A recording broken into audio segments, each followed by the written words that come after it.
just मुझे record. Okay.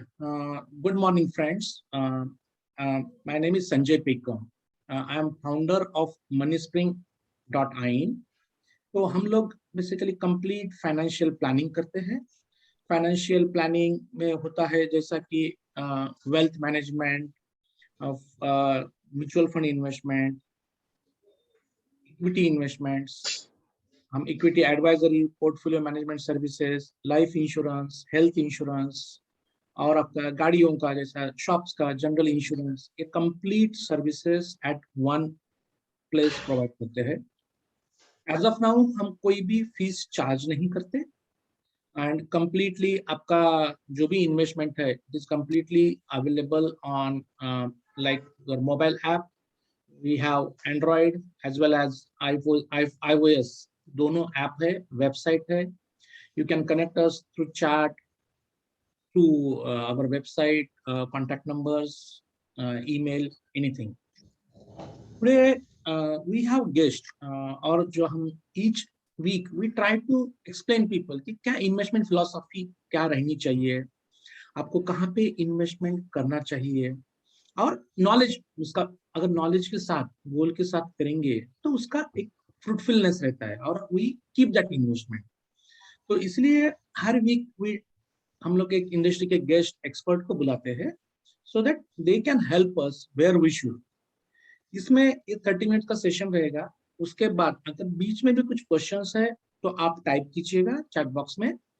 Session के बाद आपको कुछ क्वेश्चंस पूछना है तो यू कैन अनम्यूट और आप अनम्यूट करके पूछ सकते हो. तो today we have mister Shri Krishna. He is from Invesco mutual funds. Okay, so he is a vice president and cluster head. He's having more than 16 years of industry experience, and before joining Invesco, he was working with India Bulls, Ralliger, JM Financial Asset Management.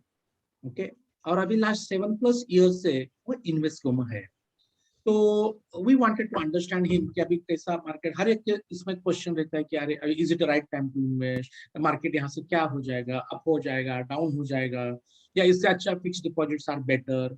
ये हर एक के questions रहते हैं and हम लोग उनको सारों को आंसर देना चाहते हैं. और जो भी आपके एडिशनल क्वेश्चंस है वो प्लीज पूछिए. Mister Shri Krishna, over to you. Yeah, thank you so much. Thank you so much, Sanjay sir and team Moneyspring. Very good morning to all of you. Saturday morning milna is really tough ask because normally Saturdays are more of family time रहता है. But thank you, आप लोग आए, join किया है और मुझे सुनने की जहमत उठा रहे हैं. एंड आई डोंट नो कि मैं आपके एक्सपेक्टेशन को कितना मीटअप करता हूँ, बट मैं क्या करने वाला हूँ बेसिकली आज मैं बिल्कुल सिंपल रखने वाला हूँ. एंड जो सर ने बोला कि मेरा 16 इयर्स का एक्सपीरियंस है एंड लास्ट 16 ईयर से मैंने डिफरेंट ऑर्गेनाइजेशंस में काम किया है, मार्केट को देखा है, चीजें देखी हैं. तो मैं अपना जो इन्वेस्टमेंट थॉट प्रोसेस है उसको मैं एक एक्सपीरियंस बोलता हूँ. इन्वेस्टमेंट इज हमेशा एक एक्सपीरियंस होता है कि हमने क्या देखा है, क्या चीजें हुई हैं, क्या चीजें नहीं हुई हैं. बिकॉज आने वाला वक्त हमेशा अनप्रिडिक्टेबल होता है एंड मार्केट हमेशा अनप्रेडिक्टेबली बिहेव करता है. तो वो सब चीजों को ध्यान में रख के हम अपने आप को कैसे बिहेवियर को कंट्रोल करते हैं और हम एक्सपीरियंसेस से क्या सीखा है और उसको हम कैसे इम्प्लीमेंट करते हैं. ऑब्जेक्टिव एक ही होती है कि हमने जो पास्ट में जो गलतियां की है वो गलतियों को फिर से न दोहराएं. इसकी गारंटी कुछ नहीं है कि हम फ्यूचर में गलतियां नहीं करेंगे. यस, एक चीज की गारंटी ले सकते हैं कि हम पास्ट पे जो हमने गलतियां करी है वो गलतियां हम फिर से नहीं दोहराएं. बिकॉज मार्केट हमेशा डिफरेंटली बिहेव करता है, चीजें डिफरेंटली होती हैं. एंड वहीं से हमारा जो आज का जो सेशन है, तो सर के साथ हमारी डिस्कशन भी काफी हुई थी कि हम क्या प्रेजेंट करें कि लोगों को उनको लगे कि मेरे से कुछ जुड़ा हुआ बात कर रहे हैं. मार्केट का ज्ञान, चीजें, वो सब कुछ अवेलेबल है, बट लोगों को एक चीजें चाहिए होती है जहां से वो कुछ लेके जाए, सो दैट कि उनके बैक ऑफ द माइंड में एक अंडरस्टैंडिंग रहे कि अच्छा ये चीज बात कर रहे हैं तो ये हमसे रिलेटेड है. तो उसी थॉट प्रोसेस पे हमने डिसाइड किया था कि हम एक इन्वेस्टमेंट क्लासेस जो है होते हैं, हम इन्वेस्टमेंट जो करते हैं, पैसा जो हम बचाते हैं, सेव करते हैं, जो हम अर्न कर रहे हैं, उसको हम क्या इन्वेस्टमेंट क्लासेस में इन्वेस्ट करना चाहिए, कैसे करते हैं हम, क्या चीजें हैं. बिकॉज मैंने जो नॉर्मली देखा है कि बहुत सारे लोग इस चीज को क्लासेस को को बेसिकली छोड़ देते हैं, वो डिफरेंट जैसे इन्वेस्टमेंट करते हैं मल्टीपल पोर्शंस में, उनके पास जो भी सरप्लस आया उन्होंने एक इन्वेस्टमेंट कर दिया एक पर्टिकुलर की हाँ ठीक है चलो मैंने ये पैसा सेव कर दिया। बट जब उनसे पूछा जाता है कि आपने क्या क्या इन्वेस्टमेंट एसेट क्लासेस में डाला है, प्रोपोर्शनेट किया है कि नहीं किया है, या फिर आपने सेलेक्ट करके किया है कि मुझे इतना परसेंट इस चीज में रखना है, इतना परसेंट दूसरे बास्केट में रखना है, और ऐसा कुछ स्पेसिफिक आंसर्स कभी नहीं मिला है कि मुझे इतना ही रखना था या नहीं करना था। तो ये सब चीजें आज की डेट पे बहुत ही इंपॉर्टेंट हो जाती है। तो आज का मेरा ऑब्जेक्टिव यही रहेगा कि मैं उन चीजों को एक्सप्लेन कर सकूं आपको, एक मेरा जो तजुर्बा है जो 15-16 सालों का है, तो वो सब चीजों को मैं एक चीजों पे पोर्ट्रे कर सकूं। तो सबसे पहली चीज, जो इन्वेस्टमेंट हम करते क्यों, इन्वेस्टमेंट इसलिए करते हैं बिकॉज हम आज जो हम कमा रहे हैं वो हमारे जरूरतों के से ज्यादा हमने मेहनत करी है, उसके कारण हम कमा पा रहे हैं।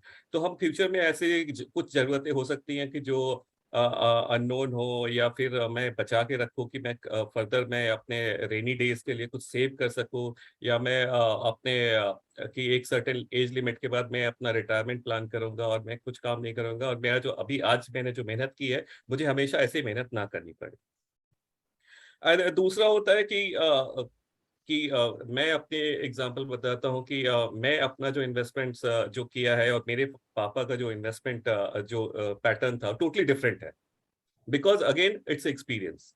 बिकॉज एक्सपीरियंस क्या होता है कि हम जो पैसा इन्वेस्ट करते हैं वो पैसा वापस मिलेगा कि नहीं मिलेगा, सबसे पहला क्वेश्चन ये होता है।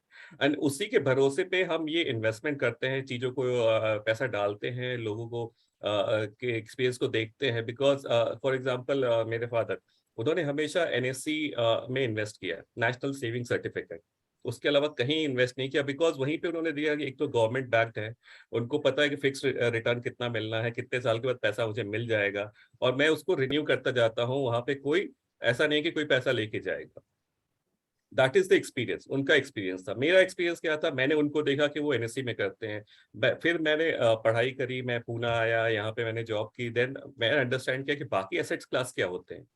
तो आज के डेट में अगर मेरा इन्वेस्टमेंट देखेंगे तो मेरा एक भी रुपया एनएससी में नहीं है, पीपीएफ में इन्वेस्टमेंट है। बिकॉज पीपीएफ में इसलिए कि मैं कॉर्पोरेट वर्ल्ड में काम करता हूं, तो ऑटोमेटिकली मेरा सैलरी का एक सर्टेन पोर्शन होता है जो एक पीपीएफ इन्वेस्टमेंट में जाता है। तो आज मैं जो एसेट क्लासेस की बात करने वाला हूं, जो सब कोई आप जानते ही हैं, बट मैं फिर से पोर्ट्रे कर दे रहा हूँ। एक तो प्रॉपर्टी होता है, दूसरा बॉन्ड्स होता है जिसमें आप फिक्स डिपॉजिट करते हैं, कॉर्पोरेट एफडी करते हैं, कमोडिटीज तो सबसे फेमस है, सबसे बड़ा इंपॉर्टेंट होता है gold and silver, these are the two सबसे इंपॉर्टेंट है। Then stocks, equities, and the पांचवा होता है आर्ट। तो एक एक करके मैं इस कब के बारे में बात करूंगा। तो सबसे पहले होती है प्रॉपर्टी। तो प्रॉपर्टी इज क्या है, एक इमोशनल अटैचमेंट है। एवरीबडी वांट्स कि ये जो हम मैंने पिक्चर गूगल से निकाला है डिफरेंट, जस्ट टू शोकेस कि everybody has a dream house. Dream house क्या होता है कि मैं आज जहाँ रहता हूँ, मेरा एक्सपीरियंस जो मैंने इतना मेहनत किया है, मैं इसको कैसे अपग्रेड कर सकूँ, कैसे मैं अपने फैमिली को और अच्छी सुख सुविधाओं से दे सकूँ। बिकॉज मैं इतनी मेहनत करता हूँ, तो मैंने जो तकलीफें झेली है वो मेरे फैमिली या मेरे नेक्स्ट जनरेशन को नहीं होनी चाहिए। They should have the upgraded version of it, and that is very important. And वहीं से चीजें चेंज होती है। और प्रॉपर्टी में जब हम इन्वेस्टमेंट करते हैं तो हमारा एक इमोशनल अटैचमेंट जुड़ जाता है। हम कभी भी ये जाके नहीं देखते हैं कि मैंने प्रॉपर्टी में इन्वेस्ट किया तो इसका वैल्यूएशन हर दिन पे चेंज हो रहा है, नहीं हो रहा है, क्या हो रहा है। बिकॉज मैं उस प्रॉपर्टी को फील करता हूँ, फील प्राउड कि मैंने ये बनाया है, इतनी मेहनत करके बनाया है, ये मेरा है। जब मैं वहां पे खड़ा होता हूँ, लैंड है या फ्लैट है या अपार्टमेंट है या बंगलो है, आई फील कि दिस इज माइन। एंड उसको आप एक लेके you get into nostalgic feeling कि मैंने कैसे इसको बनाया है, क्या क्या चीजें मैंने की है जिसके बाद मुझे ये अचीवमेंट मिली है। And that is very important. And वो एक जो फीलिंग होती है ना, दैट इज डिफरेंट, एंड वो feeling everybody should have. And वो चीजों के लिए इन्वेस्टमेंट, प्रॉपर्टी में इन्वेस्टमेंट हमेशा होता है। लाइक फॉर माय फादर, तो मैं यहाँ पे मेरा एग्जांपल इसलिए शो करूंगा बिकॉज मैंने शुरू से ही बोला कि मैं इन्वेस्टमेंट इज एक्सपीरियंस। एंड मेरे फादर का हमेशा कि बिकॉज ही वो हमेशा वो आए हैं एक फार्मर बैकग्राउंड से, बिकॉज उनके फादर एक फार्मर थे। He become the engineer and then he came to cities. तो हिज अटैचमेंट, उनका जो अटैचमेंट था कि एक जमीन से जुड़ा रहना, खेतों का रहना, कि हाँ ये मेरा लैंड है, यहाँ पे हमारी फार्मिंग होती है, यहाँ से ये चीजें होती, तो वो सब चीजें इंप्रूव होना। Then I came to city, मैंने यहाँ पे अपना घर खरीदा, उसका उसको मैंने बिल्डअप किया, तो वो एक नॉस्टैल्जिक फीलिंग होती है एंड पीपल वहां से कोरिलेट करना स्टार्ट करते हैं, चीजें होती हैं। सो वो चीजें समझना एंड उसके बाद उसमें इन्वेस्ट करना, and property as a investment होता है कि प्रॉपर्टी एज अ पोजीशन होता है, that's a two different aspect. Then I come to bonds and fixed deposit. Fixed deposit क्या होता है? बॉन्ड्स का मतलब है एक सुनिश्चित आय। मुझे पता है कि मैं बॉन्ड्स में डाल रहा हूं तो पैसा कितना मिलना है मुझे रिटर्न इस पे। क्यों?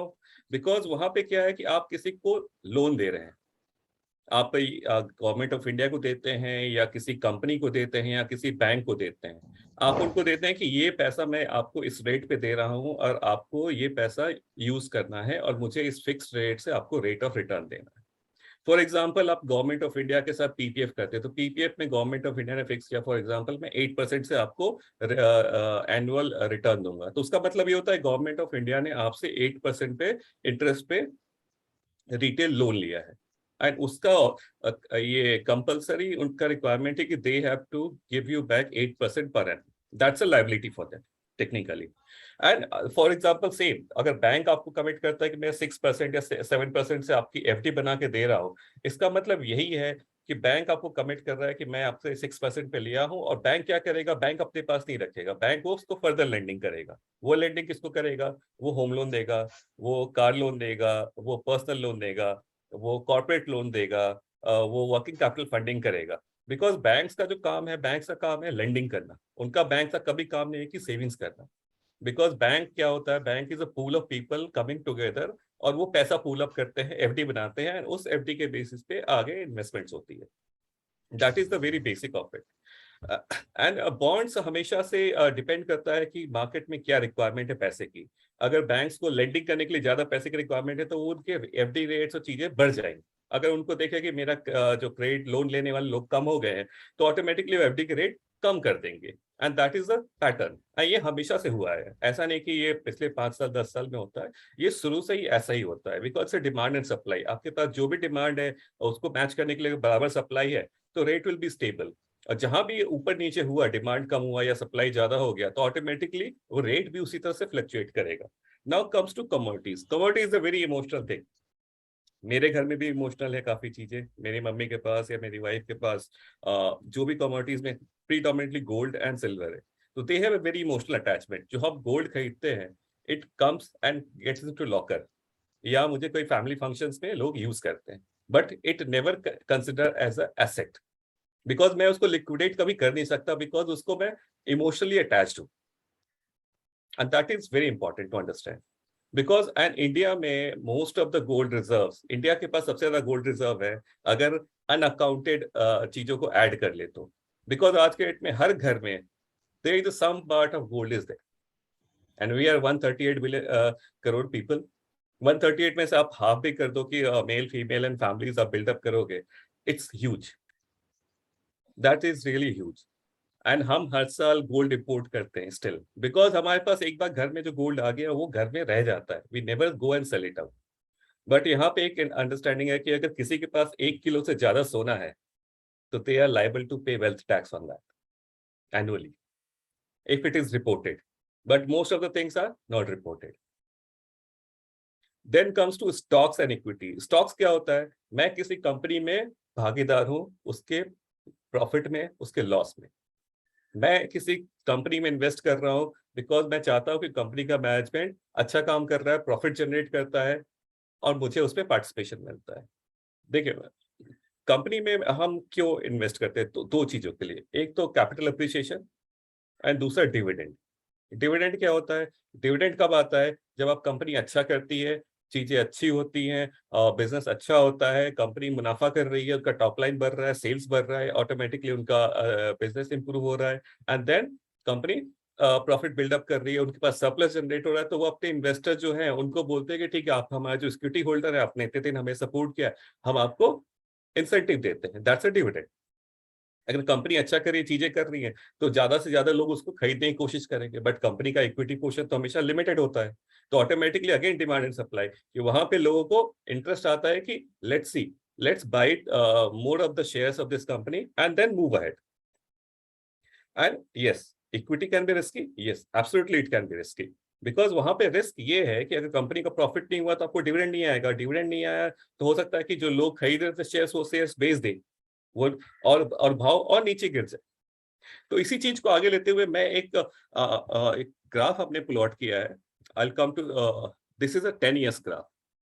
इसमें क्या है कि मैंने तीन बार्स है, एक है ग्रीन कलर का, एक ऑरेंज कलर का, एक ब्लू कलर का। तो सबसे पहले हमें ये ऑरेंज कलर का जो ग्राफ है दैट इज द गोल्ड का ग्राफ है। And how gold has done, it is last 10 years का ट्रैक रिकॉर्ड है। 10 साल पहले गोल्ड का भाव था, जो लेफ्ट हैंड साइड में जो आपका एक्सेस है उस पर $1600 पर आउंस, वो 1600 के जस्ट टैड बिलो था, जो अभी $1700 के आसपास गया है। तो लास्ट 10 इयर्स में आप टेक्निकली देखोगे गोल्ड का भाव वहीं का वहीं है। बट डज इट मीन कि it's a bad asset class? No, absolutely no, because ये साइकिल हमेशा ऐसी नहीं रही है। It's not a linear chart. अगर आप देखेंगे कि 2012 से लेके 13, then 14, 15, the gold prices have come down and went up. तो अगर आपका कंसिस्टेंटली जो असेट एलोकेशन है, जो चीजें बोलते हैं हम, जो बात करते हैं कि आपका डिफरेंट डिफरेंट एसेट्स बास्केट में पैसा रहना चाहिए, वो इसलिए रहना चाहिए बिकॉज जब भी वैल्यूएशन कम हो एंड दूसरा जो प्रोपोर्शनेट होता है, फॉर एग्जांपल आपका 100 रुपीज है, 100 रुपीज आपके 5 बास्केट्स में इक्वली डिस्ट्रीब्यूटेड है, 20-20-20-20, और सबका वैल्यूएशन हर दिन के बेसिस पे फ्लक्चुएट करेगा। एंड एट द आप से हाफ ईयरली रिव्यू करते हो पोर्टफोलियो या एनुअली रिव्यू करते हो, तो जब भी आप रिव्यू करते हो तो यू विल फाइंड कि मेरा किसी ना किसी पोर्टफोलियो का वैल्यूएशन 24 हो गया या किसी का 16 हो गया, काइंड ऑफ चीजें चेंज हो गई। And then from there we have to keep on adjusting it, कि मेरा जो एलोकेशन पैटर्न है वो एलोकेशन पैटर्न हमेशा जो डिसाइडेड है उसके हिसाब से होना चाहिए, because that's a primary objective like team money spring. तो they are expertise in that, कि आपका जो ऑब्जेक्टिव है, मुझे डिसाइड है ये ऐसा ऐसा करना है, मुझे ये बास्केट में इतना होना चाहिए, उस बास्केट में इतना होना चाहिए, एंड उसके बेसिस पे मुझे ये एलोकेशन डिसाइड करना है एंड चीजों को मूव करना है। And as a money spring they have the simple objective कि मुझे ये चीज को इंटैक्ट रखना है। इन्वेस्टर को सिर्फ ये देखना होता है कि मुझे, मैंने जो इन्वेस्टमेंट दिया कि मेरा वो इनलाइन है कि नहीं है, अगर नहीं है तो क्यों नहीं हो रहा है, क्या रीजन है जो इम्पैक्ट हो रहा है। Then the green one is a Sensex. Sensex था, मैंने उसको रीबेस किया हुआ है। सेंसेक्स का जो ग्राफ है वो आपका राइट हैंड साइड में, जो करीब था 10 साल पहले करीब 17,000 के आसपास, आज वो कितना है, रफली 54,000 के आसपास, जो 62 भी गया था। So that is the part of like say how equity. Does it mean कि सिर्फ इक्विटी ने अच्छा किया है और गोल्ड ने खराब किया? नहीं, ऐसा नहीं होता। गोल्ड भी उसी रैली का पार्ट है, बिकॉज अगर गोल्ड का प्राइस देखोगे तो गोल्ड का प्राइस इन बिटवीन $1,200 आया था, जो वहां से बढ़ के $1,700 हो गया। बिकॉज सब असेट क्लास एक साथ अच्छे नहीं करते हैं, एक अच्छा करेगा तो दूसरा खराब करेगा, दूसरा अच्छा करेगा तो तीसरा खराब करेगा, ये हमेशा साइकिल ये चलता रहेगा। जो थर्ड ग्राफ है, third graph is blue line, that is a government of India का बोरोइंग। गवर्नमेंट ऑफ इंडिया का बोरोइंग जो था 2013-14 में, इट वाज ऑलमोस्ट एट 9% के आसपास था, जो अभी 7% के आसपास आ गया। तो I just get into next graph, जो 25 साल का ग्राफ है आपका बेसिकली।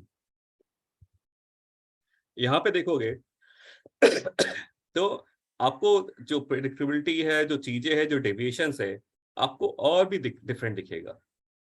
अब ये जो पूरा ग्राफ है, जो अप्स एंड डाउन्स है, अगर आप इसमें से बोलोगे कि मुझे इस लेवल पे एंट्री करना चाहिए था, इस लेवल पे एग्जिट करना चाहिए था, इट इज इम्पॉसिबल।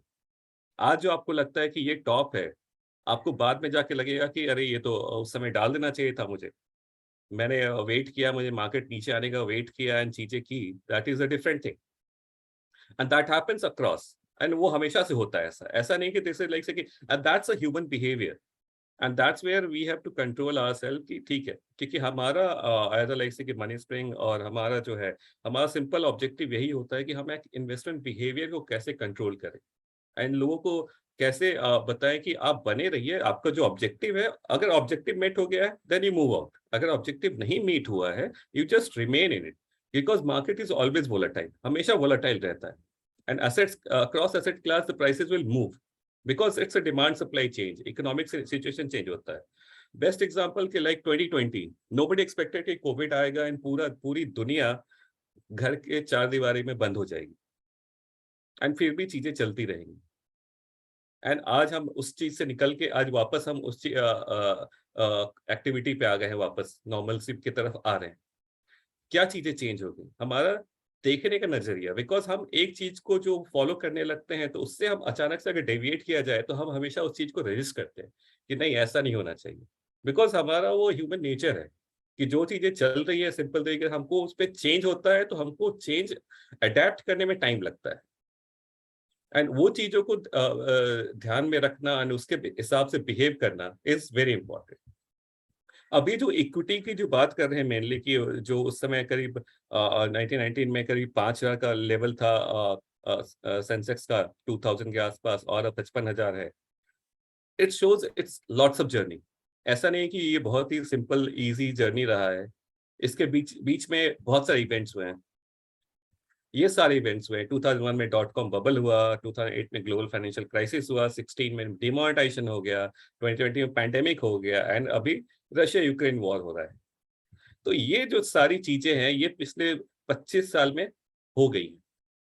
और उस समय हमेशा जो हमें लगता था कि अरे अब तो खत्म सब कुछ, अब कुछ नहीं बचा, या 2000 I was a part of 2008 का जो ग्लोबल फाइनेंशियल क्राइसिस हुआ था। I have seen because people have just started, सब कुछ बुल रन पे था, एवरीबॉडी वाज गंग हो कि स्टॉक मार्केट बहुत अच्छा कर रहा है, एंड सडनली अचानक से एक दिन आता है कि लेमन ब्रदर क्राइसिस हो गया, टी-बिल्स पे रोक लग गया, ऐसी चीजें डिफरेंट हो गई हैं, अभी कुछ नहीं पता, एफपीआई का पैसा निकलने लगा and market tank bye 60%। And सबने बोला कि नहीं अरे पैसा मेरा डूब जाएगा, जीरो हो जाएगा, पैसा निकाल लो, कुछ नहीं हो सकता इस मार्केट का, यहाँ पे सिर्फ लॉसेस होते हैं हमें।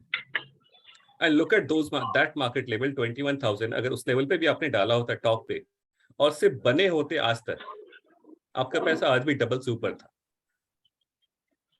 And that is the beauty of this stock market, and that's the only thing कि आप जितना टाइम देते हो इन्वेस्टमेंट को, कभी भी गलत टाइम और सही टाइम इसका डिसीजन कभी नहीं हो सकता। आपको ऑब्जेक्टिव क्या है इन्वेस्टमेंट का, दैट इज पैरामाउंट, वो सबसे इंपॉर्टेंट है।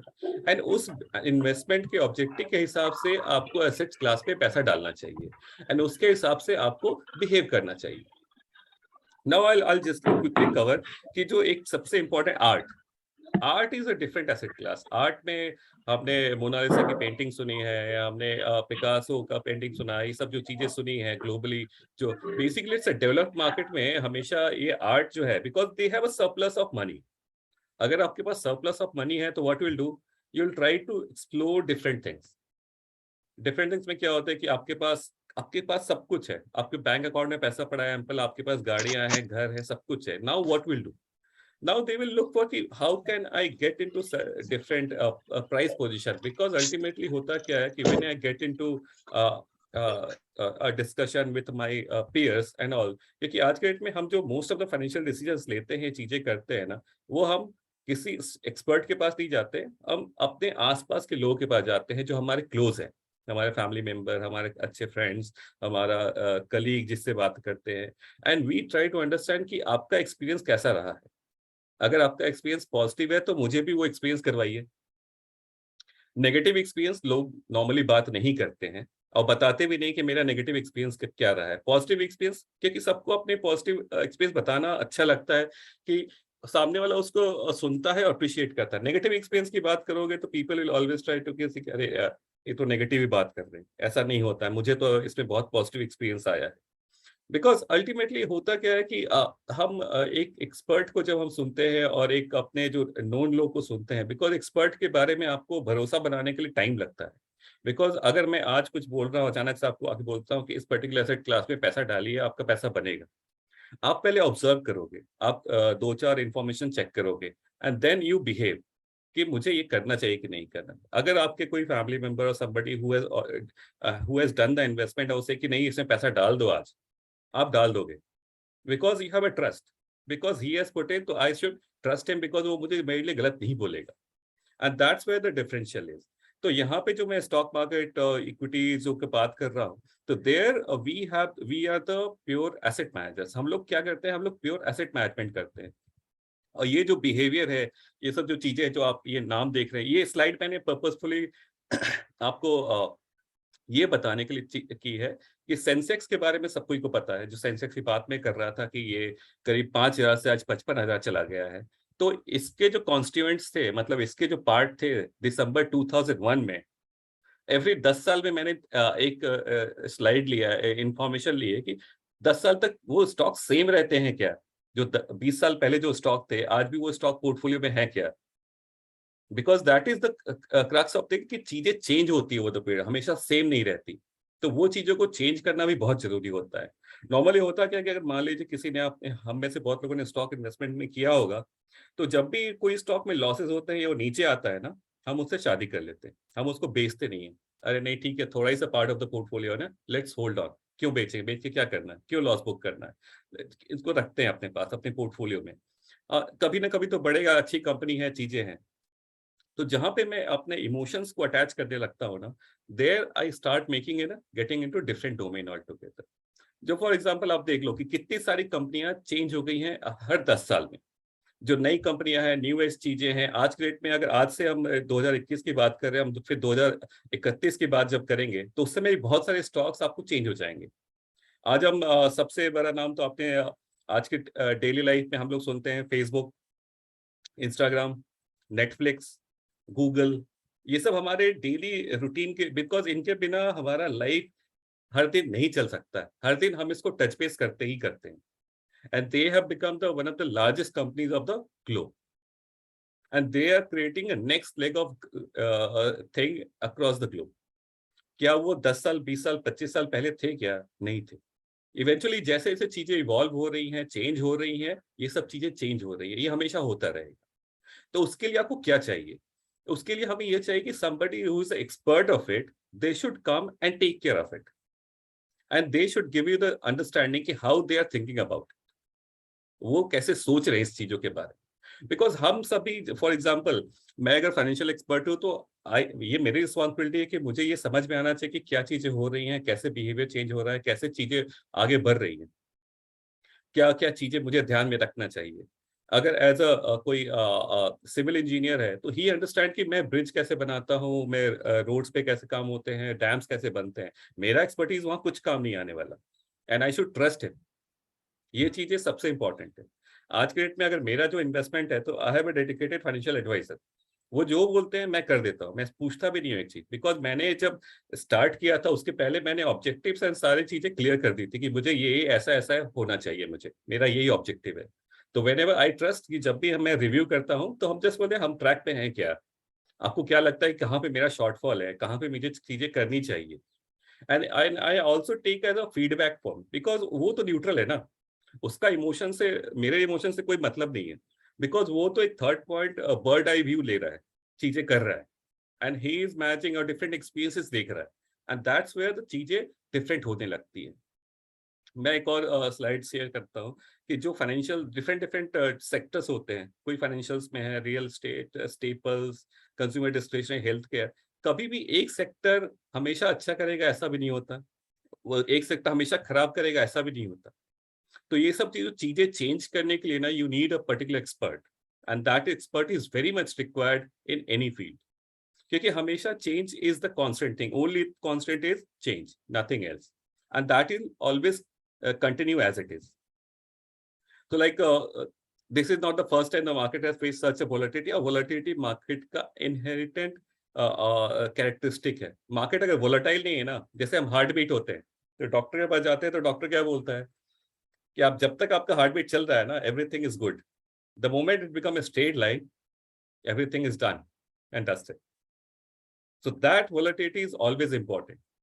हमारा ऑब्जेक्टिव है कि we have to just be there. Nothing we should lose it. We have to be just there and remain as it is. तो I'll just give you like say कि as a investor हमारे पास funds है, चीजें हैं, तो मैं just overview देना चाहूंगा। जैसे ये हम एक invest in the contra fund, we see more than meets the eye, it's iceberg. Iceberg में क्या होता है, आइसबर्ग में जितना पानी के ऊपर होता है आइस का पोर्शन, उससे बहुत बड़ा पोर्शन पानी के अंदर होता है। और नॉर्मली हम क्या देखते हैं कि पानी के ऊपर कितना बड़ा पोर्शन है, but it's not the right way to look at it. Now the another fund is tax plan, जो नॉर्मली हम टैक्स सेविंग के लिए करते हैं तो save the tax. The money market fund is there, जो आपके डेट पोर्शन को इन्वेस्ट करता है। एंड एवरी फंड जो है, सारे सबका ऑब्जेक्टिव अलग अलग है। मैंने यहाँ सिर्फ ऑब्जेक्टिव्स डाले हैं, क्या it's open ended tax following the contrarian view, flexi cap जो large and mid small cross में इन्वेस्ट करता है। बेसिकली एज अ इन्वेस्टर मुझे ये समझने में, मैंने पैसा जो डाला है वो क्या थॉट प्रोसेस फॉलो करता है। रिटर्न कितना जनरेट करेगा इसकी गारंटी कोई नहीं दे सकता। ओनली चीज आपको बता सकता है कि मैं किस थॉट प्रोसेस पे, किस बिहेवियर से मैं से इन्वेस्टमेंट करने वाला हूँ, मैं उस चीज को कांस्टेंट रखने वाला हूँ कि अपने बिहेवियर को, that is most important. And as a investor आपको हमेशा यही चीजें पूछना चाहिए, ये जो कर रहा है ये मेरे ऑब्जेक्टिव से मैच होता है क्या, मेरे ऑब्जेक्टिव के जो अलाइनमेंट में है उसमें ये ऐड होता है क्या? एक और मैं जस्ट कैलकुलेशन, जस्ट लाइक से थॉट प्रोसेस शेयरिंग के हिसाब से, कि पीपीएफ की मैंने बात की, सब चीजें बात की। तो हमारा इन्वेस्टमेंट इंडिया टैक्स प्लान 2007 में लॉन्च हुआ था। तो मैंने just for the reference purpose एक डेटा पॉइंट बनाया कि एवरी ईयर मैं 1 जनवरी को पैसा इन्वेस्ट करता था, पीपीएफ में सेम और टैक्स प्लान में। तो मुझे क्या रिटर्न बनता था? अगर आप फॉर एग्जांपल अगर देखेंगे यहाँ पे पीपीएफ का हर साल का रेट ऑफ रिटर्न फिक्स होता है, गवर्नमेंट एक अनाउंस कर देती है कि ये रेट ऑफ इंटरेस्ट से इस साल आपको इंटरेस्ट मिलने वाला। तो 2007 में 8% से मिलता है, आज वो 7.1 से मिल रहा है। फाइन, परफेक्ट, आपकी प्रेडिक्टेबिलिटी है, आप हर साल 1.5 लाख रुपए डालते जाते हो, 24 लाख रुपए आपने इन्वेस्ट किए, आज का valuation 46 lakh, fantastic. No stable, very stable journey, आपको कोई प्रॉब्लम नहीं, 15 साल का लॉक इन एंड चीजें, आई एम वेरी थ्रू। जब आप इन्वेस्ट को या टैक्स प्लान की बात करते हो, आपने डाला 10 रुपए के नहीं पे पहले साल, दूसरे 16 रुपए, तीसरे साल में हो गया 8 रुपए। क्यों? यहाँ पे ग्लोबल फाइनेंशियल क्राइसिस हो गया। यहाँ पे क्लाइंट क्या बोलेंगे, अरे मैंने पीपीएफ में डाला होता तो I would have been very very much and stable investor. यहाँ पे तो मेरा कैपिटल भी चला गया, लॉस भी हो गया, रिटर्न भी कुछ नहीं बना, क्या इन्वेस्टमेंट है ये? And if you have continued that till January 2020, यहाँ पे एनएवी हो जाती है 85 रुपीज का एनएवी, जो अभी घट के आफ्टर करेक्शन 71 रुपीज हो गई है। यहाँ पे क्या वैल्यू बनी? 77 लाख, जो 94 लाख थी यहाँ 77 हो गई। अगेन यहाँ इमोशनल अटैचमेंट, अरे मैं उससे निकाल लेता तो 94 होता था, आज फिर से डालता था तो मुझे ज्यादा यूनिट्स मिलते थे। But that is the behaviour, वो हमेशा मार्केट का वही कैरेक्टरिस्टिक है। हमें बने रहना इज मोर इंपॉर्टेंट। मार्केट कब नीचे आएगा कब ऊपर आएगा ये किसी को नहीं पता। Even do the fund manager know? नहीं, वो फंड मैनेजर को भी नहीं पता कि मार्केट ऊपर जाएगा कि नीचे जाएगा। ओनली थिंग दे नो कि मेरा रिस्क मैं कहाँ कम कर सकता हूँ, कितना कम कर सकता हूँ, मेरा जो ऑब्जेक्टिव है फंड का वो मैं कॉन्स्टेंटली मैनेज कर रहा हूँ कि नहीं कर रहा हूँ, that is very important. And वही चीज को फॉलो करना एंड बिहेवियर को मेंटेन करना, दैट इज बिकॉज ये एक्सपीरियंस आपको 15 साल 12 साल में ही आता है। वो 15 साल का एक्सपीरियंस 15 साल लगते हैं, वो 1 साल 2 साल में नहीं आएगा। मैंने जो 16 साल में सीखा वो 16 साल में सीखा है, मैं 2 साल में नहीं सीख सकता था। बिकॉज आपको वो टाइम एंड चीजों को देना है, बिकॉज आप इवॉल्व होते हो वो चीजों के साथ। And that is very important. That's why I said कि investment is an experience of mind और somebody एल्स, जो आपको आके बताता है, आप उसको फिर ग्रास्प करते हो एंड देन चीजें आगे मूव होती हैं। And this is art. Art जो मैंने आपको बताया, इट्स डेवलप्ड मार्केट में मोस्टली चलता है, एंड अल्ट्रा एच सेगमेंट में नॉर्मली ये जो आर्ट एज अ कैटेगरी है that is very popular, very very popular, because that's a price position that we say. India में भी एम.एफ. हुसैन एंड ऑल जो पेंटिंग्स बनाते थे, तो they are getting sold like option होते थे, because people get more attach to it. They think अरे ये प्राइस पोजिशन है, we should take it and go ahead. या that is from my side, मेरा एक्सपीरियंस, मेरे थॉट प्रोसेस, जो चीजें थी जो हम आज फ्लेवर करना चाहते थे। तो now I am ready to have a discussion, आप लोग के साथ एक डिस्कशन करने के लिए रेडी हूँ कि कोई भी आपके एक्सपीरियंसेस हैं एंड उसके साथ रिलेटेड जो क्वेश्चंस हैं कुछ भी हैं, तो let's start have a more आपके एक इंटरेक्टिव सेशन करते हैं, and that will be very helpful for all of us. Over to you Sanjay sir. Thank you Shri Krishna sir, like very good explanation. और एक्चुअली वो स्लाइड दिखा जाएंगे कि आपको पीपीएफ का, क्योंकि लोगों को डिफरेंस देखने दीजिए कि like one was like if you would have continued in the PPF, और ये सारे रियल नंबर्स है। बेसिकली पीपीएफ में आप करते थे लास्ट 15 साल से, तो आज आपके डेट में as of 1 January it was like 30 July का डेट था, तो 46 लाख बनता था। वेराज आपको मार्केट में अप और डाउन होने के बाद भी टैक्स सेविंग म्यूचुअल फंड में 77 लाख रुपीज बनते थे। So that is like simple comparison, point to point, apple to apple comparison same asset class में। तो ये थोड़ा सा देखने का नजरिया चेंज करेंगे तो you will see a different kind of output. तो अभी जैसा like what we are talking about, like जैसा इंडिया का, लाइक अभी नेक्स्ट 10 इयर्स आपके आजू बाजू देख लीजिए कि इंडिया का ग्रोथ हो रहा है या नहीं। आप 10 साल पहले सोचो, आप आज का सोचो, तो सब जगह पे if you see construction are happening, highway बन रहे हैं, नई नई कार के मॉडल आ रहे हैं, कार के लिए वेटिंग लिस्ट है इनफैक्ट, राइट। तो सब कुछ चल रहा है, बढ़ रहा है। जब वो बढ़ रहा है तो ऑटोमेटिकली वो कंपनी के शेयर्स बढ़ेंगे, अपने देश का यू नो उत्पन्न, लाइक जीडीपी जैसा बोलते हैं, जीडीपी बढ़ेगा, तो ऑटोमेटिकली स्टॉक मार्केट ये बढ़ता ही रहेगा, इरेस्पेक्टिव ऑफ ये इंडिविजुअल छोटी मोटी चीजें बीच में होती रहती है। बहुत बार लोग बोलते हैं रशिया यूक्रेन का वार हो गया, ये हो गया, तो चलता है, ठीक है, it is a life, it goes on, nothing stops for anything. तो वो इंपॉर्टेंट चीजें हैं कि हाउ थिंग्स मूव ऑन, और अगर लॉन्ग टर्म आप रहोगे तो you will continue to gain, और आपका फायदा होता ही रहेगा। And this is historical. और जिस अभी तो उल्टा वो पेस बढ़ गया है, क्योंकि more and more economies opening up, Indian companies are globally competitive, make in India का कैंपेन चल रहा है, तो इंडिया में काफी सारा मैन्युफैक्चरिंग शिफ्ट हो रहा है। आईटी सर्विसेज का तो already India is a kind of like service provider to whole world. तो ये चीजें आगे बढ़ती ही रहेगी। So that is a big benefit for India. And another thing is like the population, क्योंकि हमारे पास young population, English speaking population काफी है, तो उसके कारण भी हमारे को as a country we benefit a lot. हम लोग अभी just question and answer को we will open up for the question and answer. जो भी आपके question and answer है, please feel free, आपको जो question है पूछ लीजिएगा, and then and please feel free to ask any questions. You can chat, और आप या अनम्यूट करके वो पूछ सकते हो। आई थिंक एक क्वेश्चन इन्होंने आई थिंक मिस्टर विभोर जैन ने डाला था कि would be prudent to see gold in rupees.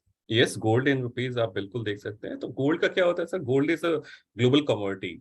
तो जो अंडरलाइंग जो मेन प्राइस है जो हम जो फॉलो करते हैं वो हमेशा ग्लोबल प्राइस होता है, और उसको as on date Indian rupees में कन्वर्ट करके जो रेट्स आते हैं वो आता है, कन्वर्जन के बाद जो कॉस्ट आता है that rate gets reflected in Indian market. तो मैंने यहाँ पे ग्लोबल जो रेट है, जो बेस जो थॉट प्रोसेस जहाँ से इनहेरिट होता है, तो उसके बेसिस पे ही मैंने उसको कंसिडर किया है ग्राफ पे। और जस्ट एज अ कंपैरिजन आपको देखोगे तो लास्ट 10 साल या 20 साल में gold is typically keeps returns with inflation, कि जैसा कि इन्फ्लेशन जो होता है कि लाइक आपको 7% के आसपास, 6 to 7% आसपास आप देखोगे गोल्ड का रिटर्न्स, लास्ट 10 साल का देखो, 20 साल का देखो, तो उतना ही है typically. Where stock market returns are almost double of that in the same comparison period. Apple to apple comparison means rupees की टर्म में बात कर रहे हैं। नाउ एक क्वेश्चन है कि can ETF is better than mutual fund. The first of all कि ETF and mutual fund both are same. ETF is on a mutual fund platform and ETF क्या होता है, बेसिकली आपका एक इंडेक्स सेट किया है जो एक्सचेंज ने, उन्होंने सेट ऑफ गाइडलाइंस डाली है कि ये कंपनीज हमारे एक्सचेंज के इस पर्टिकुलर बेंचमार्क में क्वालिफाई होती है।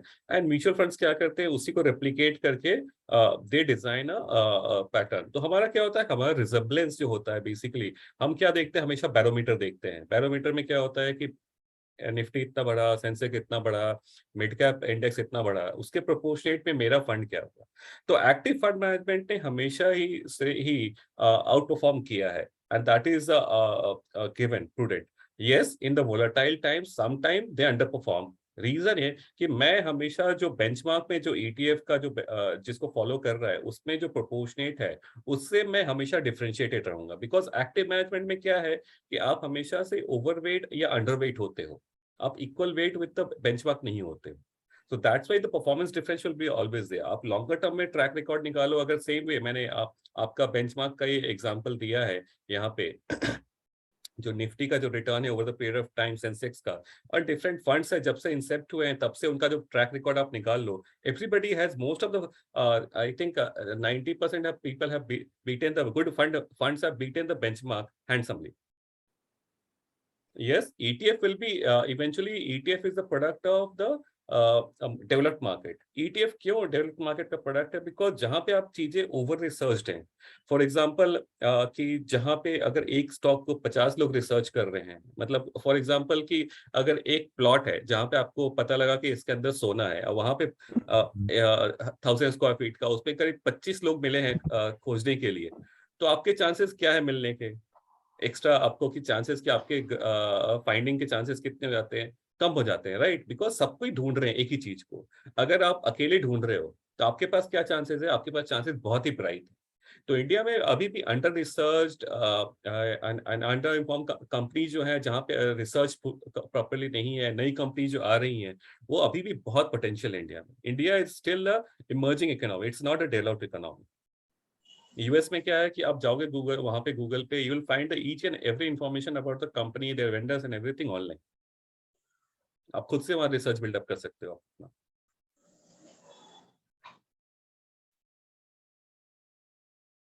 Good morning, sir. Hi, good morning. I have one question.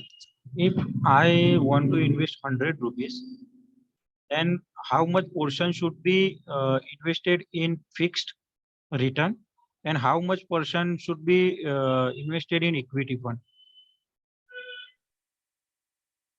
Okay, तो इसका जो सबसे पहला आंसर कि this is the only 100 rupees you have, और this is the first 100 rupees you have, that is the first thing should be answer.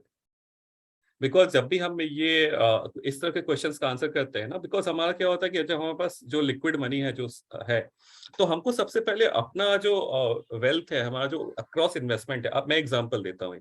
Recently one of my close friends, brother in law, came to me कि मैंने अपना flat बेचा है और मुझे ये x सम मिला है, मुझे इसको डालना है और मैं इसको एफडी में डालना चाहता हूँ। तो मैंने पूछा क्यों एफडी में डालना चाहते हो? नहीं, सेफ रहेगा ना पैसा। मैंने बोला कि आपने अपना एनालिसिस किया है कि पूरा आपका जो इन्वेस्टमेंट है अक्रॉस क्या है, और ये पैसा आपको कितना दिन में यूज करना है? बोला पैसे की मुझे जरूरत नहीं है, मुझे 10 साल भी नहीं लगेगा पैसा जरूरत। तो मैंने बोला कि why you want to put in a fixed deposit? Then I draw the whole chart कि आप कहाँ कहाँ आपने पैसा डाल के रखा है, आपको पता है क्या? देन ही स्टार्टेड सेइंग कि मैंने यहाँ डाला है, यहाँ डाला है, यहाँ डाला है, and the list goes on. मैंने बोला कि जस्ट गो, आप एनालाइज करो कि आपने जो 5 एसेट क्लास मैंने बताए थे, डिफरेंट डिफरेंट प्रॉपर्टी, बॉन्ड्स, आपका कमोडिटीज, आपका स्टॉक्स और mutual funds, anything and art, ये सब चीजों में कहाँ कहाँ कितना है। देन इज आप परसेंटेज आप डिसाइड करो, क्योंकि जब आप अर्निंग हो तो आपका ये परसेंटेज हमेशा से रिस्की एसेट्स के पास ज्यादा होना चाहिए, बिकॉज आप अर्निंग पोटेंशियल में हो। अभी आप अर्न कर रहे हो, and over the period of time you will earn करोगे, आप सेव करोगे, एंड जिसका रिक्वायरमेंट, पैसे की रिक्वायरमेंट आपको 5 साल, 10 साल, 15 साल के बाद होगी, एंड उसके हिसाब से आपको ये डिसाइड करना पड़ेगा। तो उसके लिए आपको सबसे पहले ये अंडरस्टैंड करना पड़ेगा आपकी पोजीशनिंग क्या, आपका रिस्क प्रोफाइल क्या है, and then you should move ahead. Okay, thank you, sir. और Sandeep, as a thumb rule, जैसा हम सजेस्ट करते हैं कि जो एक जनरल पर्सन, जैसा सर बोल रहे हैं कि सेविंग का जो भी आपका सेविंग होता है, उसमें से लाइक 100 माइनस योर एज, समझो आप 30 इयर्स के हो, तो इसका मतलब you have a long life ahead. तो 100 रुपीज में से 70% आप इक्विटी म्यूचुअल फंड में डाल दो, 30% अदर एसेट क्लासेस में डाल दो। एक जस्ट थंब रूल बता रहा हूँ कि एक सेविंग में से कितना डालना चाहिए। तो क्योंकि यू हैव लॉन्ग लाइफ, तो आपका अप्स एंड डाउन होते हैं तो कोई प्रॉब्लम नहीं, क्योंकि यू आर यंग। और कोई सीनियर सिटीजन, जैसा कोई रिटायर्ड पर्सन है 65 70 इयर्स का, we don't suggest him to invest lot of money into equity or mutual fund. He should invest into fixed deposit. क्यों? क्योंकि उनके पास अभी टाइम कम है, रिस्क एपेटाइट कम रहता है, उनको पैसे की नीड रहती है। सर बस यही मैं जानना चाहता था कि मेरे फाइनेंशियल एडवाइजर ने यही आपने जो एग्जांपल दिया, your age minus 100 minus your age, then you divide fund in different segment. Correct correct. तो इसलिए जैसे सर बताया कि लाइक ऐसा वो एक थंब रूल वो है, बराबर है। और थोड़ा सा फिर अपना रिस्क एपेटाइट क्या है, फिर कोई किसी का नीड, बहुत कोई बोलता है कि नहीं नहीं मुझे 10-15 साल ये पैसे की जरूरत ही नहीं है कुछ भी, तो वी कैन सजेस्ट ओके ठीक है, ये 100 रुपीज डाल दो आप अभी, for the time being you put into equity, आपको जरूरत है ही नहीं तो आपके पास काफी सारा अदर सेविंग है तो, right. So that's why we are more than happy to connect with you individually, और आपका और कुछ क्वेश्चंस है, आपका कंप्लीट एनालिसिस करके, जैसा सर ने बताया था कि एनालिसिस करके आपको एग्जैक्ट बता सकते हैं कि कितना कैसा डालना चाहिए। वही मेरा मेरा यही कंसर्न है सर कि अब मेरे बच्चों की एजुकेशन और मेरा रिटायरमेंट प्लानिंग के लिए मैं सोच रहा हूँ, और ओके उनकी मैरिज भी, बच्चों के एजुकेशन, मैरिज और रिटायरमेंट प्लानिंग के लिए। तो वही वो कंफ्यूजन में हूँ मैं कि किस तरह से मैं इन्वेस्ट करूँ कि जब मेरे बच्चों की हायर एजुकेशन आए, उसका मैरिज आए, और जब मैं रिटायर हूँ तब मेरे पास थोड़ा बहुत इतना कॉर्पस होना चाहिए कि आफ्टर रिटायरमेंट भी मैं जितना अभी अर्निंग कर रहा हूँ उतना तो उससे भी थोड़ा ज्यादा आना चाहिए as per the inflation rate. Exactly sir, Sandeep sir, हम एग्जैक्टली वही फाइनेंशियल प्लानिंग करके देते हैं, and for the time being we are doing completely free, means we don't charge any money. आपको वन ऑन वन सेशन आप block कर सकते हो, और आपका इंडिविजुअल हम असेसमेंट करके आपको रिपोर्ट देंगे, जिसकी कोई फीस नहीं है और कोई कमिटमेंट नहीं है। ठीक है, आप देखो, आपको अच्छा लगा, उसके बाद फिर आप इन्वेस्टमेंट शुरू कर सकते हो। वो और वो किस सब किस वो सेशन कब हम रख सकते हैं सर? आप इंडिविजुअल जस्ट मेरे चैट बॉक्स में नंबर डाल दीजिए, हम आपको कनेक्ट करेंगे सर। ठीक है।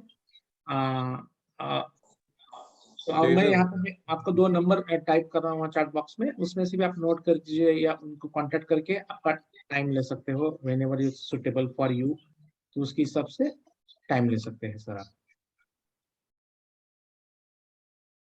सो एक क्वेश्चन है मधुसूदन का, उन्होंने पूछा है कि what about BAF category type of fund, in such case of fund manager decide take care of asset allocation, right? Yes, तो this is like BAF category balance advantage funds होते हैं, तो बेसिकली हाइब्रिड कैटेगरी में होते हैं। इसमें 3 categories होती हैं। एक आपका बैलेंस होता है जिसमें 65-35% डिसाइडेड होता है कि 65 इक्विटी 35 डेट होता है।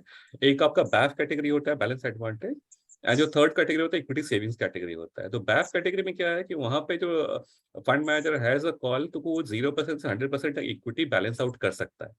अब वो different different fund houses different models होते हैं, उनके प्रोप्राइटरी मॉडल्स होते हैं, उसके बेसिस पे वो जो इक्विटी का पोर्शन है वो चेंज करते रहते हैं। यस, टैक्सेशन के हिसाब से हमेशा से ये इक्विटी पोर्शन, इक्विटी का टैक्सेशन क्वालिफाई होता है, बिकॉज बैलेंस पार्ट वो हमेशा से आर्बिट्राज से क्वालिफाई करते हैं।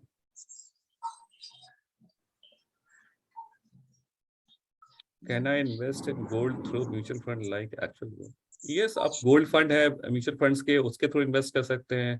आरबीआई का गोल्ड बॉन्ड्स आते हैं, आप वो ले सकते हैं। हेलो। या प्लीज गो अहेड। हेलो। हाँ बोलिए सर, आप वी कैन हाँ सुन जी, सकते हाँ हैं जी सर, नमस्कार सर, मैं दीपक मुर्मा बोल रहा हूँ पंजाब से। मुझे एक बात पता करनी थी। मुझे सर एक बात पता करनी थी कि मुझे गोल्ड फंड में, जैसे मैं गोल्ड में पैसे लगाता हूँ तो मैं वो डायरेक्ट, मुझे ईटीएफ के बारे में थोड़ा मैंने सुना था, तो क्या वो जो एक्चुअल गोल्ड मार्केट में चलता है तो वो वही रेट पे मुझे गोल्ड में इन्वेस्ट हो जाता है म्यूचुअल फंड में? हाँ बिल्कुल, जब आप गोल्ड फंड में इन्वेस्ट करते हो, गोल्ड ईटीएफ में इन्वेस्ट करते हो, तो जितना भी पैसा आता है तो उसके डे एंड पे जितना भी पैसा आया है उस पर्टिकुलर फंड में, तो फंड मैनेजर जाके जो गोल्ड है, प्रॉपर गोल्ड जो कमोडिटी मार्केट से वो बाई करता है, और एक कस्टोडियन होता है हर गोल्ड फंड का, वहां पे वो उसको प्रिजर्व करता है। इट्स अ फिजिकल गोल्ड जो बाई होती है वो रहती है टेक्निकली। और इसमें जो जब मैंने सेल करना है तो वो मुझे वो भी एक्चुअल प्राइस ही मिलेगा जो उस दिन का मार्केट का रेट एब्सोल्युटली, होगा? बिल्कुल बिल्कुल बिल्कुल। तो मतलब इसको हम क्या बोलते हैं, गोल्ड ईटीएफ क्या होता है ये? देखिए, गोल्ड ईटीएफ है जो एक्सचेंज पे आप खरीद सकते हैं, प्लेटफॉर्म पे। एक गोल्ड फंड होता है जो ईटीएफ का फंड ऑफ फंड होता है। तो अ, मतलब बेसिकली जो फिजिकल मोड में हम जो खरीदते हैं ना, जो एप्लीकेशन फॉर्म फिलअप करके हम जो करते हैं ना, जी तो वो गोल्ड का ईटीएफ का फंड ऑफ फंड हुआ। एंड जो हम अपने डीमैट के थ्रू खरीदते हैं गोल्ड का, जी। वो ईटीएफ हुआ, प्योर ईटीएफ। तो मुझे इसकी में थोड़ी सी इन्वेस्टमेंट करनी है, तो मुझे अपना नंबर मैं लिख देता हूँ, आप मुझे कांटेक्ट करवा लेना, है ना? थोड़ा सा मैं चाहता था हाँ जी गोल्ड में सर, करना। हाँ जी संजय सर कर लेंगे। हाँ ठीक है। देखो, फर्क क्या रहता है कि इसमें म्यूचुअल फंड से आप जब करोगे तो आपको डीमैट अकाउंट ओपन करने की कोई एनुअल मेंटेनेंस की कुछ भी नहीं रहती है, और जब मर्जी आप चाहे तो सेल सकते कर सकते हो, बाय कर सकते हो, सेम रेट रहता है। सिर्फ इसमें म्यूचुअल फंड से फायदा ये रहता है कि आप एसआईपी कर सकते हो, कोई आपको कितना भी रुपीज में इन्वेस्ट कर सकते हो, तो इसलिए that is a big benefit of mutual fund. बाकी ईटीएफ और ये सेम ही रहता है फंडा, बस इसमें डीमैट अकाउंट की जरूरत नहीं है आपको, अकाउंट मेंटेनेंस फीस नहीं लगता कुछ भी। चलो सर, आप मुझे यहाँ पर इतनी डिस्कशन नहीं होगी, मैं आपको नंबर वहां पर शेयर कर देता हूँ, मुझे प्लीज फोन करवा देना, फिर उसको शुरू करते प्लीज, हैं हम। श्योर श्योर श्योर, ठीक डेफिनेटली। ठीक। Krishna sir, this is Jayant Bahekar. Yeah, yes, sir. Yeah. So my question is very specific on the UNESCO mutual fund. I am a regular investor through Sanjay and his company. Okay. And I see the UNESCO mutual fund, though I have SIP, but that they are not performing at par with the other mutual fund. So any specific reason or any actions do you have to cope up with that? Yes. So, like, see, so when I think you must have invested across, like, say, 3-4 mutual fund houses, right? This investment. Yeah. Yes. So I just give you like say understanding ki why you choose a 3-4 mutual fund houses, not one mutual fund for investment. So I give an example कि आपने जो भी portfolios बनाए हैं अपने, so you have seen कि there are multiple of companies. It's not कि 10-20 companies ही है. It's across funds. तो idea is कि we have a thought process. जो हमने जो भी फंड बनाया है, जो भी इन्वेस्टमेंट किया है, तो देयर इज इन्वेस्टमेंट ऑब्जेक्टिव. उस ऑब्जेक्टिव के लिए तो फंड मैनेजर के पास हमारे जो डेटा पॉइंट्स है, जो अंडरस्टैंडिंग है, तो we build a thought process की फॉर एग्जांपल कि अभी के मार्केट में हमें ये लगता है कि हमारा वैल्यूएशन जो कंफर्ट है वो लार्ज कैप की तरफ ज्यादा अच्छा है, तो हम लार्ज कैप की तरफ बायस्ड होंगे. प्लस हमें ये लगता है कि फाइनेंशियल्स हो गए या टेलीकॉम हो गया या कंज्यूमर डिस्क्रिशनरी जो सेक्टर है वो अच्छा है वैल्यूएशन के हिसाब से, बट ये सेक्टर पिछले 6-8 महीने से 1 साल से परफॉर्म नहीं कर रहा है, बट वहां पे मेरा डाउनसाइड प्रोटेक्शन बहुत ही अच्छा है, तो मुझे बने रहना चाहिए. मुझे कमोडिटी के जो स्टॉक्स है उसके तरफ नहीं जाना, बिकॉज वहाँ प्राइसेस बहुत ही एस्केलेट हो गई है, तो मुझे वहां से रिटर्न को बचाना है. बिकॉज हमारा ऑब्जेक्टिव क्या है कि हमारा जो वैल्यूएशन है वो एक्सपेंसिव नहीं होना चाहिए. That is the first thing. Yes कि हाँ अंडर परफॉर्मेंस है हमारा, बिकॉज यस कि आप जब अर्ली कॉल लेते हो, जब साइकिल टर्न होने के पहले कॉल लेते हो, तो हमेशा ये इम्पैक्ट रहता है कि आपको उसका जो डाउनसाइड का जो रिटर्न है, मतलब कि रिटर्न जो विथ पेयर्स या इंडेक्स जो रहता है, बिकॉज आप चलती गाड़ी से उतर के आप एक खड़ी गाड़ी में बैठ गए हो और वो जो गाड़ी चल रही है वो ऑटोमेटिकली आपसे आगे निकल जाएगी. बट द मोमेंट आपकी जो गाड़ी चलेगी तो automatically that will pick up the more speed with the train which you have left, तो ऑटोमेटिकली उसका बेनिफिट आपको मिलेगा. यस जो हमने थॉट प्रोसेस लिया है, जो फाइनेंशियल सर्विसेज एंड चीजें हैं जो अंडर परफॉर्म कर रही थी, चीजें हो रही थी, तो वो हमारा ओवरवेट है पोर्टफोलियो में, उसके कारण ये इम्पैक्ट बैठा है. तो ऐसा परपेचुअल होने वाला है क्या? नहीं, बिल्कुल नहीं. सो दैट्स व्हाई आप हमेशा कोई भी म्यूचुअल फंड हमेशा टॉप पे नहीं रह सकता, बिकॉज वो एक थॉट प्रोसेस फॉलो करता है, एंड एवरी थॉट प्रोसेस का हमेशा एक साइकिल होता है, एंड वो थॉट प्रोसेस साइकिल प्ले करेगा. तो दैट्स व्हाई वो डाइवर्सिफिकेशन है ना कि across fund houses, that is very important. Okay. Thanks for the, I will say, input, but by the half of the answer is still expecting. So the cycle जो है, so what is the cycle you are looking for so now the cycle is कि cyclical recovery जो है हम बात कर रहे हैं. cyclical recovery में क्या होता है, economy has to do well. तो economy has to do well, तो उसके लिए क्या चीजें चाहिए होती है. एक तो सबसे पहले एक लास्ट टाइम जो इकोनॉमी बूम कर रही थी, that was the 2003 to 2007. क्यों उस समय हुआ था? बिकॉज उस समय गवर्नमेंट भी एक्सपेंडिचर कर रही थी एंड प्राइवेट कंपनीज भी एक्सपेंडिचर कर रही थी.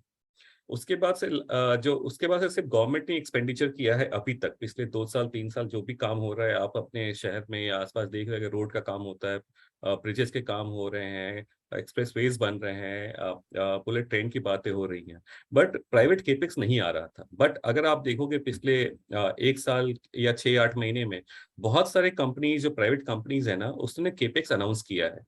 उससे क्या फायदा होता है? जब गवर्नमेंट केपेक्स करती है ना, तो उसका बेनिफिट पॉकेट्स में होता है. मैं एग्जांपल देता हूँ. अगर मेरा पुणे से बॉम्बे का अगर एक्सप्रेसवे बनता है, तो उसके बनने से या उसके एक्शन में आने से या उसके यूजेबल से मुझे दिल्ली या कलकत्ता या चेन्नई में किसी को कोई फर्क नहीं पड़ना. बिजनेस एक्टिविटी किसकी इंप्रूव होगी? ये 2 सिटीज के बीच में इंप्रूव होगी, आसपास के लोगों की इंप्रूव.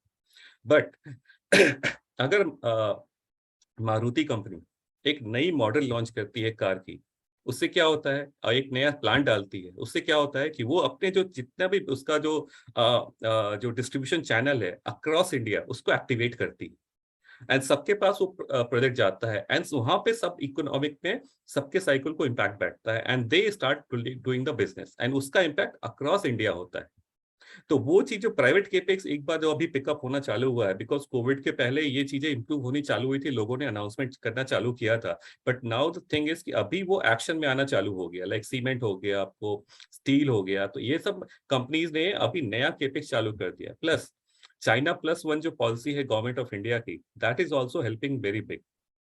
एंड इंडिया में there lots of FDIs are coming. हम देख रहे हैं कि एफडीआई पैसा निकाल के लेके जा रहा है स्टॉक मार्केट से, बट ऑन हाइंड साइड दूसरी तरफ हमें एफडीआई से पैसा बहुत आ रहा है।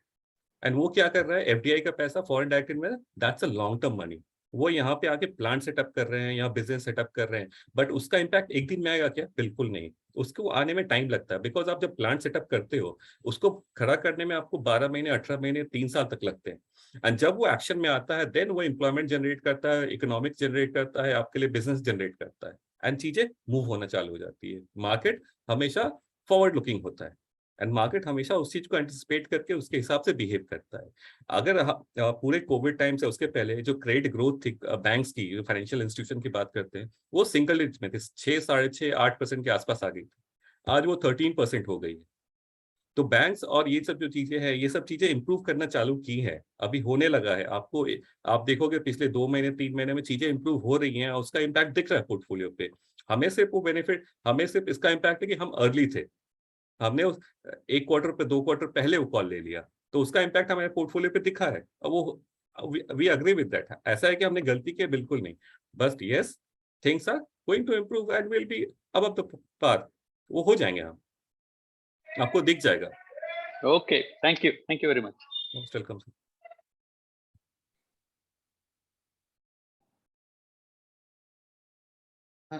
Sri Krishna ji, next question है, what are the different asset classes in which one should invest? Asset class जो ये 5 मैंने बताए, तो इसमें से मोस्टली आर्ट को छोड़ के आपको चारों एसेट क्लास पे इन्वेस्टमेंट रखना चाहिए। That's idea.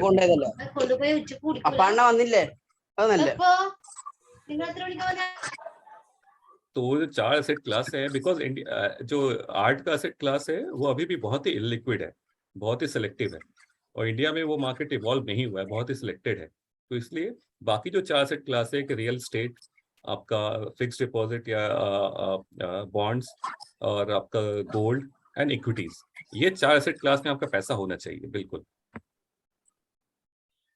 प्रोपोर्शनेट क्या होना चाहिए, वो आपके आपके फाइनेंशियल एडवाइजर के साथ बात करके समझना पड़ेगा, बिकॉज सबके लिए वो एक ही रूल नहीं हो सकता, सबका रूल अलग होगा।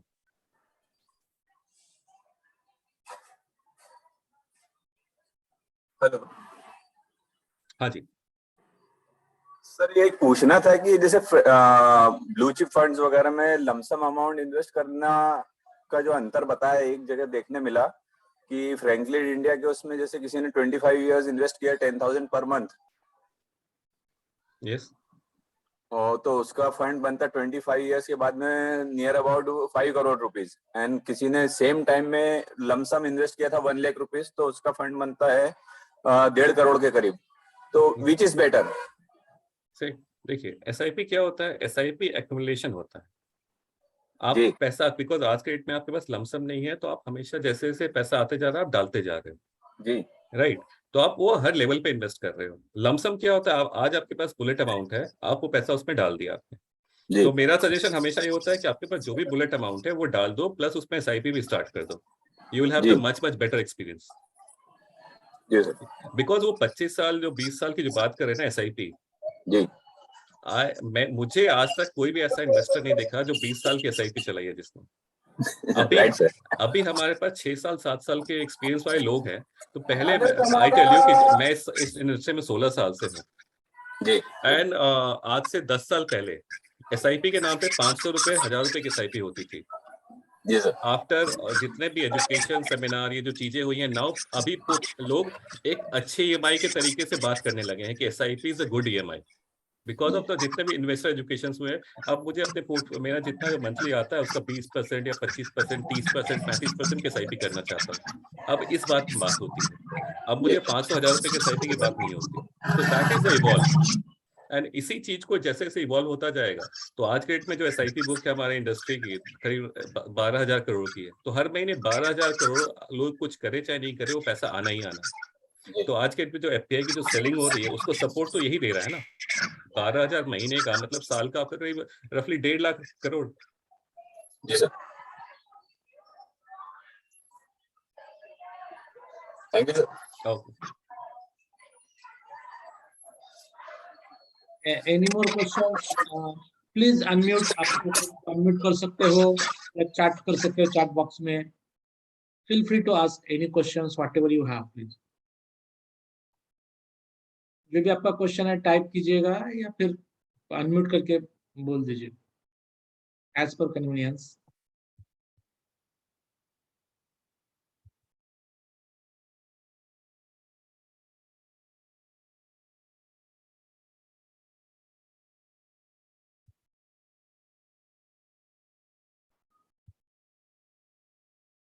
Know questions.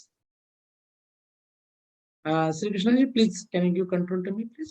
Just a minute. So I think we would like to thanks all for आपका Saturday morning time दिया आपने और hope it helped you. और कुछ भी और आपको कुछ इंफॉर्मेशन चाहिए हमें आप कनेक्ट कर सकते हो. मैंने स्क्रीन शेयर कर दिया है moneyspring.in या हमारा फोन नंबर्स है. हम लोग इंस्टाग्राम, फेसबुक, लिंक्डइन सारे चैनल पे अवेलेबल है. आप कहाँ पे भी हमें चैट कीजिएगा या बात कीजिएगा. Feel free to ask any questions you have. Basically हमारा मिशन सिंपल है कि आप नॉलेज एडवाइस लेके फिर इन्वेस्ट करो rather than just blindly doing something. आप अच्छे से समझ लो क्या इन्वेस्टमेंट है, उसमें क्या रिस्क है और what is the benefit for you. लेकिन लॉन्ग टर्म में डेफिनेटली यू विल बेनिफिट. और Shri Krishna ji, thank you. Being a holiday है आपका, फिर भी आपने हमारे साथ इतना सेशन ले लिया. बहुत अच्छा सेशन हो गया है and Thank you it's so help much. A lot for people and definitely thanks for your time really. नहीं, thank you. और It's always good to interact. अच्छा, एक क्वेश्चन है, what हाँ. about government banking sector? तो इसके बारे में हमारा ये कहना है कि गवर्नमेंट आज के डेट में गवर्नमेंट बैंकिंग सेक्टर बहुत ही अच्छा लग रहा है. रीजन ये है कि अगर आप 1 साल 2 साल पहले या 3 साल पहले की बात करेंगे तो हर साल बजट में एक प्रोविजनिंग आती थी कि गवर्नमेंट को अपने बैंक्स को सपोर्ट करने के लिए कितना फंडिंग देना है. बट अभी पिछले 2 बजट से आपने कभी नहीं सुना होगा कि गवर्नमेंट को एडिशनल फंडिंग बैंक्स को देनी पड़ रही है. बिकॉज क्योंकि सबसे पहले उनका एनपीए कंट्रोल में आ गया है. गवर्नमेंट के पास सरप्लस बहुत ज्यादा है अभी. उनके पास जो नॉन परफॉर्मिंग एसेट्स है वो सब चीजें परफॉर्मिंग होने लगी है. एनसीएलटी हो गया तो उसके पास कैश फ्लो आ गया है. तो वैल्यूएशन के बेसिस पे government banks are become much much much valuable. तो अल्लाह आपने उन्होंने जो मर्जर्स किए, एक दूसरे में मर्ज कर दिया. जो अच्छे बच्चे थे उनके साथ जो बच्चे अच्छे नहीं कर रहे थे उनको मर्ज करके एक बच्चे के अंदर डाल दिया कि ठीक है आप इसको रन करो, आप इसको संभालो. तो that is helping very big.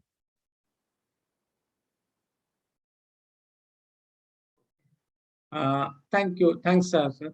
और जो लोगों ने लाइक वी हैव अर्लियर हमारे ऐसे मल्टीपल सेशंस हो चुके हैं. किसी ने अगर मिस किया है तो यू कैन मैं यहाँ पे लिंक भेज रहा हूँ आपको, वहाँ पे जाके सब्सक्राइब कर सकते हो. इसके किसी के भी यूट्यूब चैनल पे आप मनी स्प्रिंग से सर्च करोगे तो आपको मिल जाएगा, या हम आपको सबको मैसेज भी भेज देंगे. फील फ्री टू जब भी आपको अपने आपके दोस्तों को किसी को भेजना है तो भेज सकते हो. Thanks once again for your time and appreciate. See you soon. Thank you, Sri Krishna sir, once again. Thank you. Thank you. Thank Have a you. great Thank you, weekend, all of Sanjay. you. Thank you, Thank Mr. you. Thanks, Krishna. Jay. Thank you. Thank you, sir. Thanks.